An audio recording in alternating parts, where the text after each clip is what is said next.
탈무드라고 하는 책에 나오는 내용입니다. 솔로몬 왕에게 정말 예쁘고 귀엽고 착하고 똑똑한 딸이 하나 있었습니다. 또 어떤 분들은 이 얘기 듣고 나면 성경 어디 그런 얘기 나왔냐고 이렇게 물어보는데, 묻지 마세요. 성경에 나오는 이야기가 아니고 탈무드에 나오는 얘기입니다. 이 귀엽고 예쁘고 똑똑한 딸이 성장을 해서 결혼 정년기가 되었습니다. 어떤 남자와 짝을 맺어줘야 우리 딸이 행복할까 고민을 하다가 어느 날 선지자를 찾아가서 물었습니다. 그랬더니 선지자가 기도하더니 이렇게 말합니다. 하나님께서 당신의 딸은 이스라엘 나라에서 가장 가난한 사람하고 결혼할 것이라고 말씀하셨습니다. 이 말을 들은 솔로몬 임금은 화가 났습니다. 아니, 이 이쁘고 귀한 딸이 가장 가난한 놈하고 결혼한다고? 그래가지고 화가 나서 저 무인도의 자그마한 섬에다가 궁전을 하나 지었습니다. 궁전을 조그맣게 짓고, 그리고 먹을 것 입을 것 다 넣어주고 궁전의 모든 문을 다 폐쇄해버렸습니다. 그리고 그 안에서 혼자 살도록 해놨습니다. 이렇게 되면 하나님도 어쩔 수 없겠지, 이제 이렇게 안심을 했습니다. 그런데 그 나라에 정말 어렵게 사는 거지 청년 하나가 어느 날 밤 길을 가다가 못 먹고 배가 고파서 쓰러졌어요. 그런데 그 옆에 보니까 거적대기가 하나 있어요. 그래서 거적대기를 둘둘 많고 이제 있다가 보니까 잠이 들었는데, 그때 큰 독수리 한 마리가 나타나더니 이 거적대기를 딱 두 발로 들고 날아가요. 그래가지고 공주가 혼자 살고 있는 그 안에다가 딱 내려놓고 날아가 버린 거예요. 이 청년이 그 다음날 눈이 떴습니다. 눈이 떴고 이제 거적대기를 풀고 나와 보니까 아무도 안 사는 것 같은 궁 안에 혼자 있는 거예요. 그래서 보니까 어떤 여자 하나가 있어요. 그래서 서로 눈이 마주쳤습니다. 묻기를 서로 묻습니다. 당신 누구냐고. 나는 이 나라에 사는 어디 사는 아크라고 하는 청년인데 내가 이렇게 해서 독수리가 데려다 놔서 여기 왔다고. 당신은 누구냐고. 나는 이 나라의 공주인데 우리 아버지가 시집 못 가게 하려고 여기다 혼자 데려다 놔서 혼자 산다고. 이래가지고 둘이 만났습니다. 그런데 이제 그 거지인데 이 청년을 목욕을 시키고 보니까 정말 미남이에요. 그리고 또 이야기를 하고 보니까 참 지혜롭고 하나님의 율법에도 아주 조예가 깊은 아주 똑똑한 청년이야. 그러다 보니까 공주가 이 청년에게 반했어요. 그래가지고 둘이 이제 정말 거기서 둘이 서로 사랑하고 그리고 서로 결혼하기로 약속하고 함께 살았습니다. 이렇게 살다가 보니까 얼마 지나서 공주의 배가 불러오기 시작합니다. 공주의 배가 불러오니까 지키던 이제 그 장로들이 놀래가지고 바로 임금에게 이야기했습니다. 그랬더니 임금이 쫓아온 거예요. 쫓아와가지고 솔로몬 임금이 공주를 불러놓고 묻습니다. 어떻게 된 거냐? 제가 여기 혼자 살고 있었는데 어느 날 하나님께서 멋진 청년을 하나 데려다 놓으셨습니다. 그래서 이야기를 해보니까 똑똑하고 지혜롭고 잘생겼고 그리고 하나님의 율법에도 조예가 깊은 청년이어서 우리 서로 마음이 맞아서 사랑하게 되었고 우리 결혼을 약속하고 함께 살다 보니 그이의 아이를 임신하게 되었습니다. 이 말을 들은 솔로몬 임금이 그래? 그 젊은이가 누구냐 좀 데려와 봐라. 그래가지고 그 청년을 데려와 보니 절제 잘생겼고 말하는 것이 기품이 있고 똑똑하고 괜찮아요. 그래서 솔로몬 임금이 마음에 들었어요. 그래서 묻습니다. 너 어디 사는 누구고 네 부모가 누구냐? 그래서 우리 부모는 이러이런 사람이고 내가 어디 사는 사람입니다. 솔로몬 임금이 깜짝 놀랐어요. 너 어디 사는 누구냐? 예, 그렇습니다. 지난번 선지자가 알려줬던 그 청년이야. 그래서 이 솔로몬 임금이 그 이야기를 듣고 야, 하나님께서 한번 계획하신 것은 내가 아무리 막으려고 해도 그거 막을 수가 있다 없다. 하나님의 계획대로 되는 것이구나. 그렇게 깨닫고 솔로몬 임금이 그 이후로는 하나님의 말씀 앞에 절대적으로 순종하며 살았다라고 하는 아주 탈무드에 나오는 이야기입니다. 우리에게 많은 것을 생각하게 해주는데, 오늘 본문에도 보면 예수님께서 메시아이시며 이 땅의 왕으로 이 세상에 오셨다라고 하는 것이 아주 잘 나타나 있습니다. 그래서 오늘은 왕이신 예수님에 대한 말씀을 여러분들과 함께 좀 같이 나누려고 합니다. 먼저 예수님은 어떤 왕이실까? 우리 38절을 봅니다. 시작. 이르되 찬송하리로다 주의 이름으로 오시는 왕이여, 하늘에는 평화여 가장 높은 곳에는 영광이로다 하니, 여기 보면 찬송하리로다 주의 이름으로 오시는 왕이여 라고 찬양을 하고 있습니다. 그렇다면 여기서 말하는 주의 이름으로 오시는 왕, 이 사람은 누구를 말할까? 오늘 본문에 보면 예수님께서 여리고를 지나 무화과의 집이라고 알려진 벳바게와 사랑의 집이라고 알려진 베다니가 있는 그 마을 가까이 오시자 제자 두 사람에게 이렇게 말합니다. 너 건너 마을로 가라. 저 건너 마을에 가면 이제 나귀 새끼를 너희가 볼 터인데 그 나귀 새끼를 풀어서 끌고 와라. 그러자 제자들이 가서 그 나귀 새끼를 풀어서 끌고 왔습니다. 그랬더니 예수님께서 그 나귀를 타셨는데 수많은 사람들이 예수님이 나귀 타고 가시는 길가에 겉옷을 벗어서 깔고, 많은 사람들은 종려나무 가지를 흔들면서 호산나 찬송을 부르고, 이러면서 예수님이 예루살렘 성에 입성하시는 것을 어마어마한 사람들이 환영을 했다라고 말합니다. 그렇다면 여기 주의 이름으로 오시는 왕은 누구를 말해요? 예수님을 의미하고 있습니다. 그런데 예수님께서 예루살렘의 왕으로 입성하신다라고 말하는데, 그런데 이 모습을 보면 너무나 초라해서 진짜 왕인지 아닌지 분간이 안 될 정도로 초라한 모습으로 입성을 하고 있습니다. 그런데 사람들은 주의 이름으로 오시는 왕이라고 분명하게 외치고 있습니다. 그렇다면 이렇게 초라한 모습으로 입성하시는 예수님을 왜 사람들이 왕이라고 말할까? 그 이유가 있습니다. 우리 열왕기상 1장 38절부터 40절을 보겠습니다. 시작. 제사장 사독과 선지자 나단과 여호야다의 아들 브나야와 그렛 사람과 블렛 사람이 내려가서 솔로몬을 다윗 왕의 노새에 태우고 인도하여 기온으로 가서 제사장 사독이 성막 가운데서 기름 담은 뿔을 가져다가 솔로몬에게 기름을 부으니 이에 뿔나팔을 불고 모든 백성이 솔로몬 왕은 만세수를 하옵소서 아니라 모든 백성이 그를 따라 올라와서 피리를 불며 크게 즐거워함으로 땅이 그들의 소리로 말미암아 갈라질 듯하니. 이게 무슨 내용이냐면 솔로몬이 왕으로 등극하는 솔로몬 임금 왕위 즉위식 장면입니다. 다윗 임금이 나이가 들어서 죽을 때가 가까워지자 제사장 사독과 선지자 나단과 군대장관 브나야를 불러가지고 너희는 내 아들을 내가 타던 노새에 태우고 그를 데리고 기온샘으로 가라. 기온샘으로 가서 제사장은 그에게 기름을 부어서 왕으로 세우고, 그리고 모든 사람은 뿔나팔을 불고, 그리고 그를 데리고 예루살렘 성으로 찬양하면서 올라와라. 이렇게 다윗 임금이 가르쳐 주었습니다.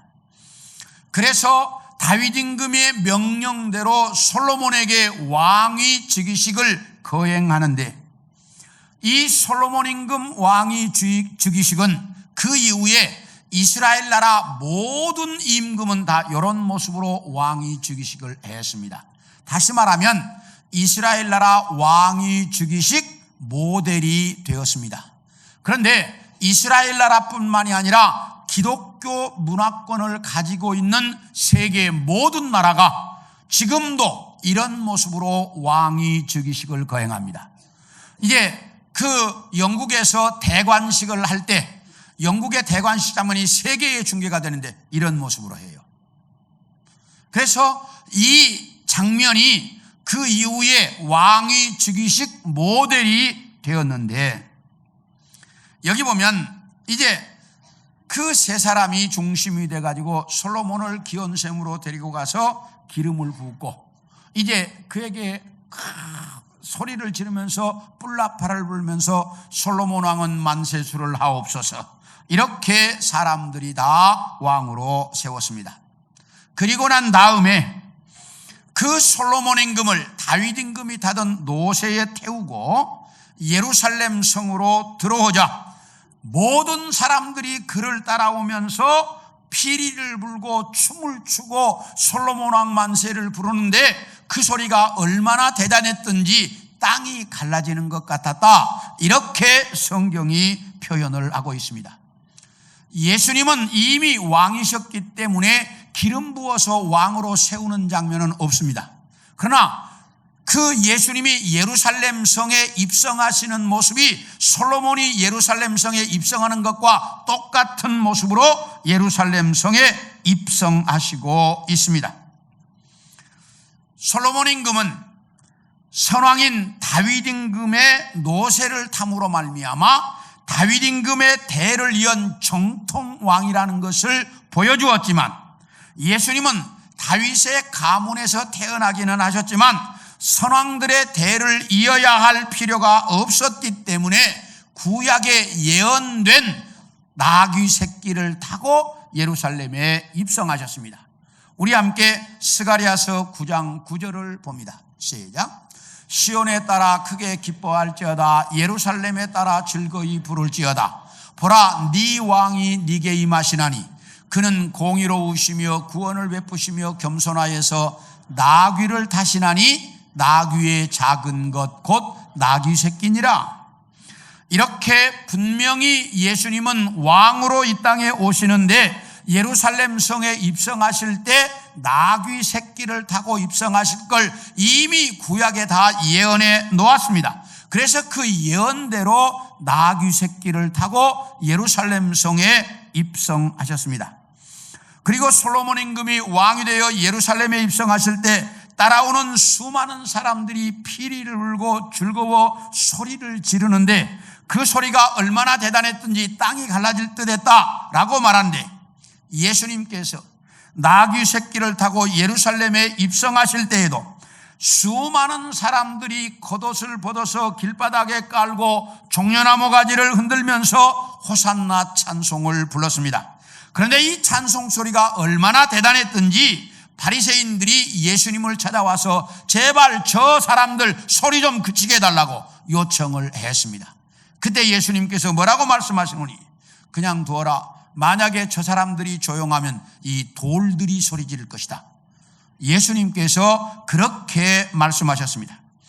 이렇게 예수님은 솔로몬 임금의 예루살렘 성 입성식과 똑같은 모습으로 예루살렘에 입성하심으로써 자기 자신이 뭐라는 걸, 왕이라고 하는 것을 그들에게 직접 보여주셨습니다.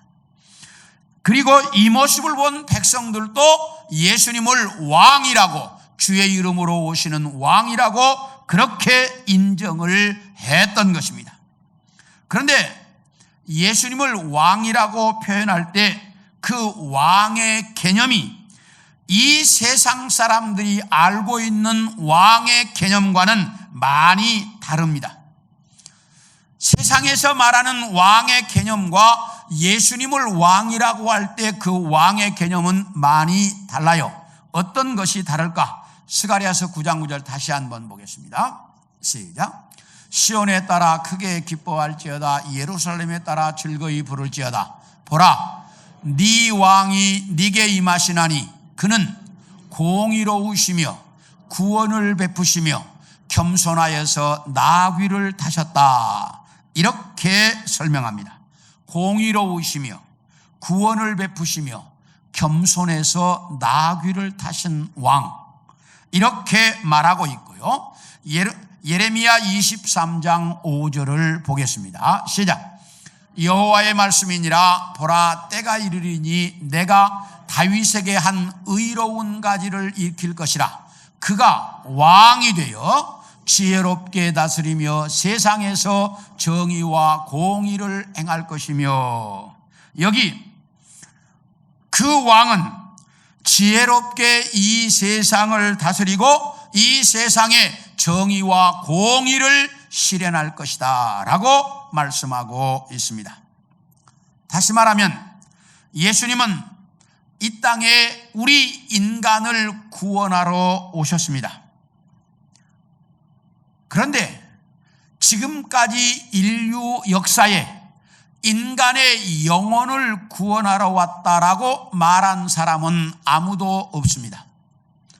석가도 인간의 영혼을 구한다는 말을 하지 못했고, 이슬람교의 마호멧도 이런 말을 하지 않았고, 공자도 세상에 그 누구도 인간의 영혼을 구원하러 왔다라고 하는 말을 한 사람이 없는데, 오직 예수님만 인간의 영혼을 구원하려고 이 세상에 왔다라고 말했습니다. 왜냐하면 세상 사람들은 인간이 어떻게 구성되어 있는지를 모릅니다. 그런데 하나님은 하나님이 창조한 인간이기 때문에 인간은 영혼과 육체로 구성되었다는 것을 세상의 누구보다 잘 알고 있습니다. 그런데 이 육체는 흙에서 왔기 때문에 흙으로 돌아가도록 되어 있습니다. 그런데 인간의 영혼은 하나님께로부터 왔기 때문에 하나님께로 돌아가야 하는 것이 정상이에요. 그런데 이 인간의 영혼이 하나님께로 가지 못하고 사탄의 유혹을 받아서 지옥으로 간다 이 말이에요. 그러니까 이 모습을 보신 하나님께서 너무나 안타까웠습니다. 그래서 지옥으로 가는 그 영혼이 지옥으로 가지 않고 천국으로 갈 수 있도록 인간의 영혼을 구원하시려고 예수 그리스도를 이 땅에 보내셨다 그 말이에요. 그러므로 예수 그리스도는 그 사탄과의 싸움에서 사탄을 깨뜨리고 이기고 사탄이 지옥으로 끌어가는 그 영혼을 지옥으로 끌어가지 못하도록 천국으로 데려가시려고 이 땅에 오셨기 때문에 사탄과의 싸움에서 사탄을 이겨야 한다 이 말이에요. 그러려고 하면 영적인 왕으로 오셔야만 사탄을 이길 수가 있었습니다. 그래서 예수님은 이 땅에 영적인 왕으로 오셨다라고 말합니다. 자, 묻습니다. 예수님이 무슨 왕이요? 다시 크게 무슨 왕이요? 네. 예수님은 영적인 왕으로 이 땅에 오셨습니다. 이 사실을 여러분이 정확하게 알고 있어야 돼요. 그리고 또 하나, 예수님은 정의와 공의가 사라진 이 땅에 정의와 공의를 실현하기 위해서 의의 왕으로 오셨다는 사실입니다. 예수님께서 이 땅에 오셨을 때 하나님을 가장 잘 믿는다고 자부했던 제사장들과 장로들과 서기관들과 바리새인들은 가장 위선적인 신앙을 가지고 있었습니다. 그래서 의로운 왕으로 이 땅에 오신 예수님께서 그들을 향해서 회칠한 무덤 같은 자들이요, 독사의 새끼들이요, 겉은 깨끗해 보이지만 속은 썩어서 냄새가 나는 놈들이라고 신랄하게 비난하셨습니다. 왜냐하면 그들은 이 땅에서 정의와 공의를 보여줘야 할 사람들인데 정의와 공의를 잃어버리고 위선적인 신앙으로 살고 있었기 때문입니다.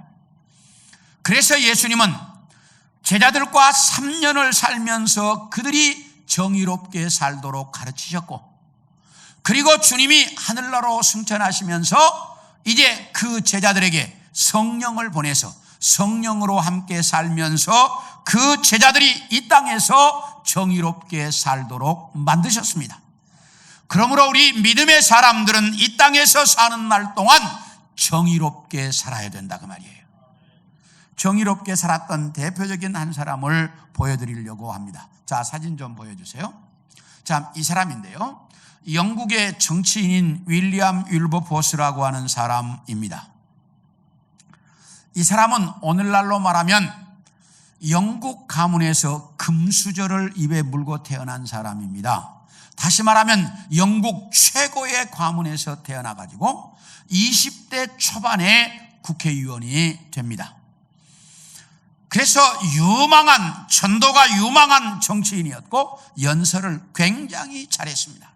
그래서 모든 사람들이 인정하고 있었는데, 이 사람이 20대 후반에 주님을 인격적으로 만납니다. 예수님을 인격적으로 만난 이후에 모든 것 포기하고 신학생이 될까도 생각했어요. 그런데 하나님, 모든 사람들이 당신은 정치계에 남아야 된다. 그래서 정치계에 남으면서 내가 믿는 하나님의 이 말씀을 내가 사는 정치 현장에도 그대로 이루어버리라, 이렇게 다짐을 하고 영국 정치계에 뛰어들어서 술, 담배, 모든 것 다 끊어버리고 다 이제 바르게 살기 시작합니다. 그렇게 바르게 살다가 보니까 인간을 돈 받고 사고 팔는 이 노예제도가 잘못되었다는 것을 알고 그때부터 노예제 폐지 운동을 시작합니다. 그 당시 영국이 얼마나 대단했느냐, 영국 총 수입의 3분의 1이 노예를 팔아서 벌어들이는 돈이었어요. 영국 GDP, 전체의 생산량의 그 총 수입의 3분의 1이 그 노예를 팔아서 벌어들이는 상황이었어요.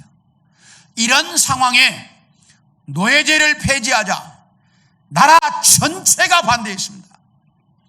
그런 상황 속에서도 협박과 많은 어려움을 겪으면서도 굴하지 아니하고 노예제 폐지 법안을 계속 상정합니다.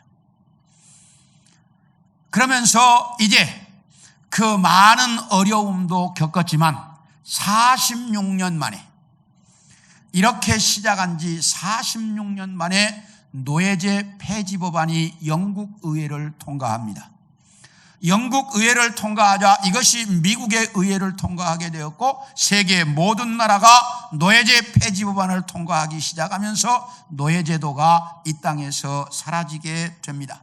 그래서 노예제 폐지 최고 앞장선 사람이 바로 이 윌리엄 윌버포스인데요, 그가 이렇게 노예제만 폐지한 게 아니고 영국 모든 정치인들에게 윤리의식이라는 걸 심었습니다.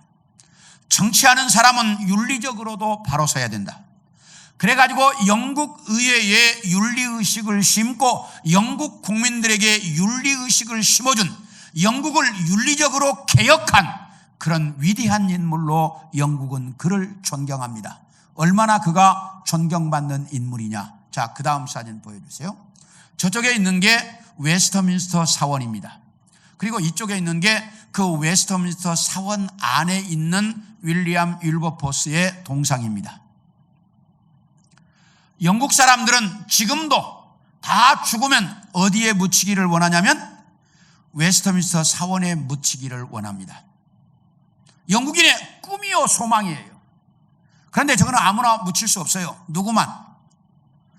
영국에서 위대한 일을 했던, 국가적으로 위대한 일을 했던 사람들, 다시 말하면 처칠이나 셰익스피어나 엘리자베스나 이런 여왕, 빅토리아 여왕 같은 사람들만 저기에 묻힙니다.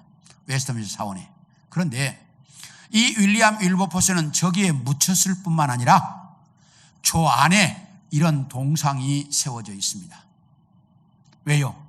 그만큼 영국을 윤리적으로 개혁한 위대한 인물이라고 영국이 그를 존경하기 때문이에요. 왜요?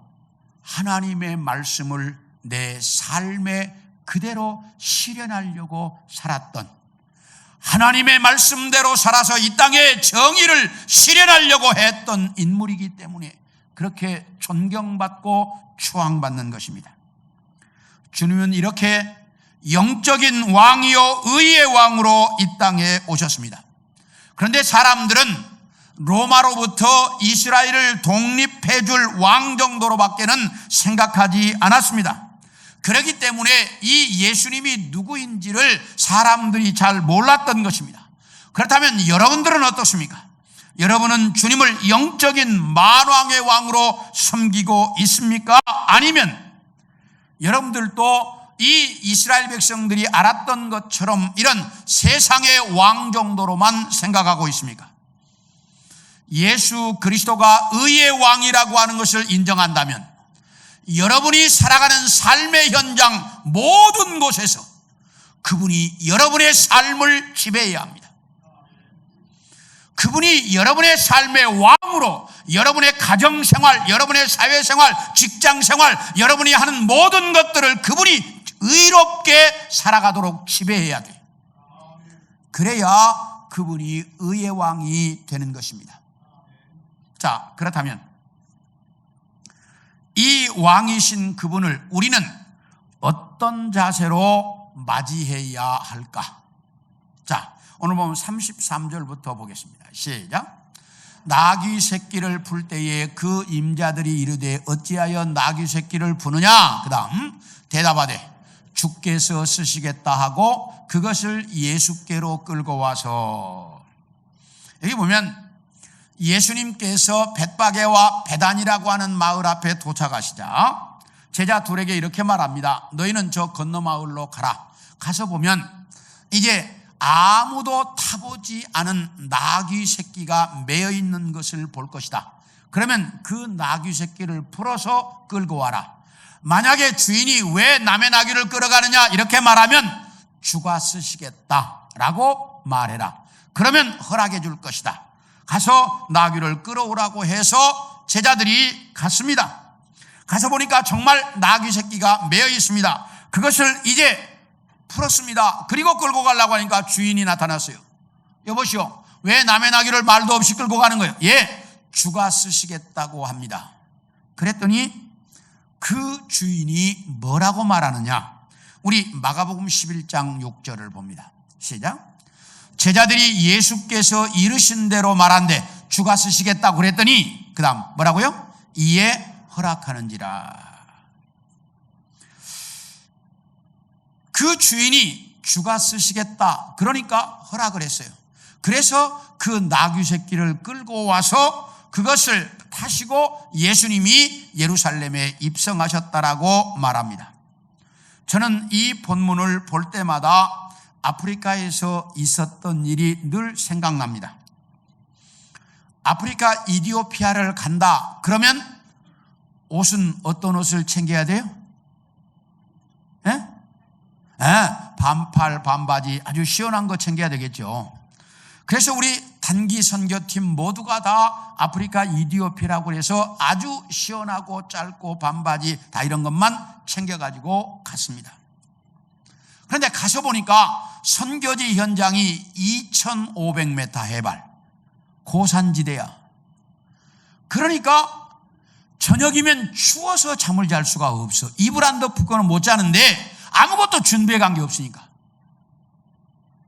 그래서 저녁에 벌벌 떨고 잠을 못 자는 거야. 그래서 새벽 4시만 되면 저는 마당에 나와가지고 제가 하는 일이 모닥불 피우는 일이야. 그러면 다 단기 선교들이 잠 못 잤으니까 나와가지고 모닥불가에서 졸면서 이렇게 몸 푸는, 그 몸 녹이는 것이 제가 하는 일이었어요. 정말 아프리카에 가서 내가 이런 희한한 경험을 했어요.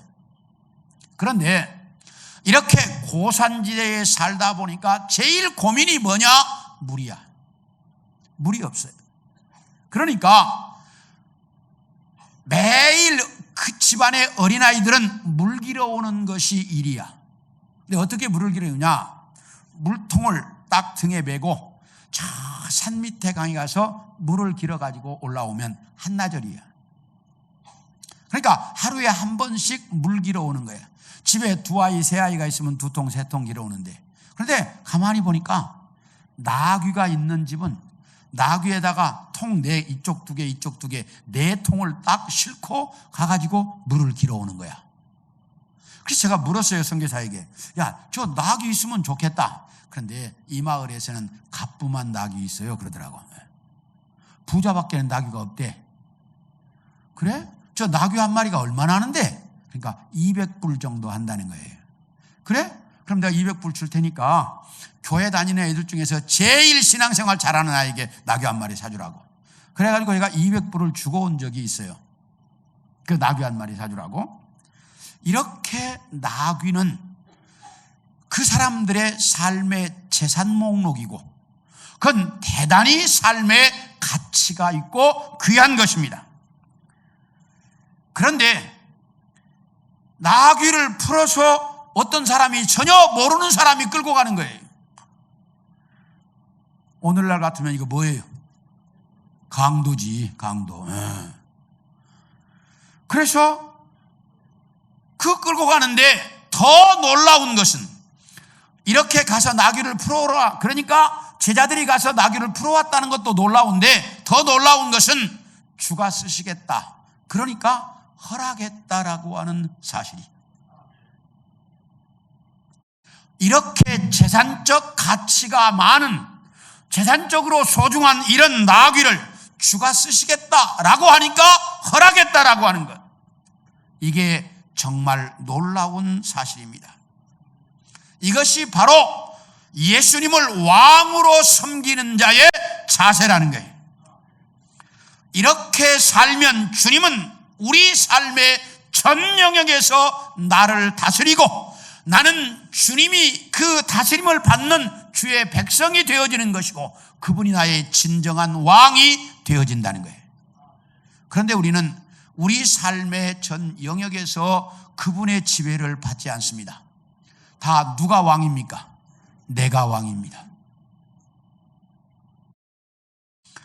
오늘 본문에 나타난 수많은 사람들은 예루살렘에 입성하시는 예수님을 따라오면서 길바닥에 자기의 겉옷을 깔기도 하고 종려나 무가지를 흔들면서 호산나 찬송도 불렀습니다.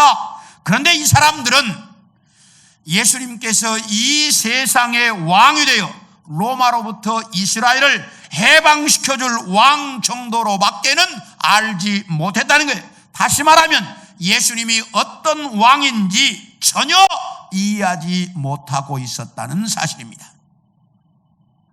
그뿐만이 아닙니다. 우리 요한복음 6장 15절을 보겠습니다. 시작. 그러므로 예수께서 그들이 와서 자기를 억지로 붙들어 임금으로 삼으려는 줄 아시고 다시 혼자 산으로 떠나가셨다. 이게 무슨 말이냐면 여러분들이 잘 아는 오병이어의 기적입니다. 보리떡 5개와 물고기 2마리로 5,000명을 먹이고도 12광주리가 남았습니다. 그러니까 이 모습을 보고 거기서 떡을 먹은 이 사람들이 예수님을 붙들어다 뭘로 세우려고? 왕으로 세우려고 했습니다. 왜? 예수님이 왕이 되면 최소한 자기들이 뭘 안 할 것 같으니까, 굶어 죽지는 않을 것 같으니까. 이렇게 이 사람들은 예수님을 이제 자기들의 굶주림이나 해결해주는 그런 왕 정도로밖에는 생각하지 않았다는 것입니다. 그런데 예수님께서 빌라도에게 사형언도를 받으시고 십자가에 못이 박혀 죽으셨습니다. 그러자 모두가 예수님을 비난하고 손가락질하고 욕하고 조롱했습니다. 왜? 자기들이 생각했던 왕이 아니었기 때문입니다. 사랑하는 성도 여러분, 예수님은 이 세상에 속한 1차원적인 왕이 아닙니다. 예수님은 영원에 속한 영적인 왕이요, 이 세상의 정의와 공의를 실현하도록 우리 믿음의 사람들을 훈련하시는 의의 왕으로 이 땅에 오셨다라고 말씀합니다. 그러므로 우리는 예수 그리스도가 어떤 왕이신지를 정확히 알고 그분을 내 가슴에 왕으로 모셔서 왕이신 그분의 지배를 받을 수 있어야 한다, 그 말이에요. 자, 그렇다면 이런 자세를 가지고 있어야 왕이신 그분께 쓰임받을 수 있다라고 말합니다. 우리 29절을 한번 보겠습니다. 시작. 감람원이라 불리는 산 쪽에 있는 벳바게와 베다니에 가까이 가셨을 때에 제자 중 둘을 보내시며, 여기 보면 벳바게라고 하는 지명이 나옵니다. 이 벳바게라는 뜻은 무화과의 집이라는 뜻인데, 이 벳바게라는 마을 이름이 나오는데 성경 어디에도 이 단어가 없고 예수님이 예루살렘에 입성하실 때 이때 딱 한 번 등장합니다. 이 벳바게라는 지명이. 이게 무슨 말이냐면 예수님이 이 벳바게에 딱 한 번밖에 안 오셨다 그 말이에요. 예수님이 이 벳바게에 딱 한 번밖에 안 오셨다는 말은 나귀 주인과 아는 사이였다, 모르는 사이였다? 모르는 사이였다라는 말입니다. 자, 예수님은 그 나귀 주인과 전혀 모르는 사이야. 나귀 주인이 예수님의 말씀을 가르치실 때 수많은 사람들과 어울려서 가서 예수님의 말씀을 들었는지, 예수님이 기적 행하시는 것을 보았는지 안 보았는지는 알 수 없지만 학자들은 보았을 것이다 라고 말을 합니다. 어떻든 그 사람이 가서 예수님의 가르치는 것을 보기는 했을지 모르지만 예수님과 1:1 인간적 관계는 있었다 없었다? 없었다는 말이에요. 이렇게 전혀 인간적 관계가 없었는데 생전 처음 보는 사람인데 그 제자들이 와서 나귀를 끌어가기에, 왜 끌어가냐 하니까 주가 쓰시겠다, 그러니까 허락을 했다? 이건 정말 놀라운 믿음이요 헌신입니다. 만약 주가 쓰시겠다고 그랬을 때 주가 누구요? 주는 이렇게 남의 것 재산 막 가져가도 되는 거예요? 이랬다면 이 사건이 어찌 되었겠습니까? 여러분에게 한번 묻겠습니다. 만약에 생전 처음 보는 사람이 와서 여러분의 소를 한 마리 가져간다고 해요. 왜 가져가냐? 주가 쓰시겠다 그랬을 때, 예, 가져가십시오. 여러분은 허락하실 수 있겠습니까? 한번 물어보죠. 나는 경찰에 신고하겠다. 말도 안 되는 소리. 당신을 내가 언제 한다고? 그리고 끌어가는 거 빼앗겠다. 한번 손들어. 네, 빼앗. 그러면 허락하겠다. 손들어. 없잖아요. 이게 지금 우리 신앙의 실상이라는 거예요. 주가 쓰시겠다 그래도 우리는 할 수 없다는 거예요. 이게 우리 신앙의 실상이에요. 그런데 이 나귀 주인은 두말하지 아니하고 주가 쓰시겠다 그러니까 허락했다. 이런 신앙을 가지고 있는 사람이었기 때문에 이 사람은 주님께 쓰임받는 사람이었어요. 이 사람이 누구인지 이름이 무엇인지 전혀 성경에 나타나지 않지만 성경이 이 땅에 존재하는 한 이 사람은 주님을 위해서 나귀를 드렸던 사람, 쓰임받았던 사람으로 기록되어져 있고 남아있을 것입니다. 우리도 이렇게 주님께 쓰임받을 수 있는 사람이 누구냐? 이렇게 주님을 위해서라면 내 것을 아낌없이 드릴 수 있는 사람, 이렇게 헌신된 사람이 돼야 주를 위해서 쓰임받을 수 있는 사람들이 될 수 있다라고 성경은 가르칩니다. 사랑하는 성도 여러분, 예수님이 여러분의 왕이십니까? 여러분은 예수님을 왕으로 믿습니까? 그렇다면 그분이 여러분의 삶의 모든 영역에 다 지배할 수 있도록, 그래서 내가 모든 영역에서 의롭게 살아갈 수 있도록 의의 왕으로 그분의 지배를 받을 수 있기를 원합니다. 그리고 그분을 위해서라면 이 나귀의 주인처럼 이렇게 헌신할 수 있는 성도들이 되어질 수 있기를 소원합니다. 그래야 주를 위해 쓰임받는 인물이 되어질 수 있습니다. 원하기는 우리 성도들 모두가 주를 위해서 이렇게 쓰임받는 인물들이 되기를 소원합니다. 저는 우리 성도들 전체가 이렇게 주님께 쓰임받는 인물이 되기를 소원합니다. 이런 성도들 모두가 되어질 수 있기를 축원합니다.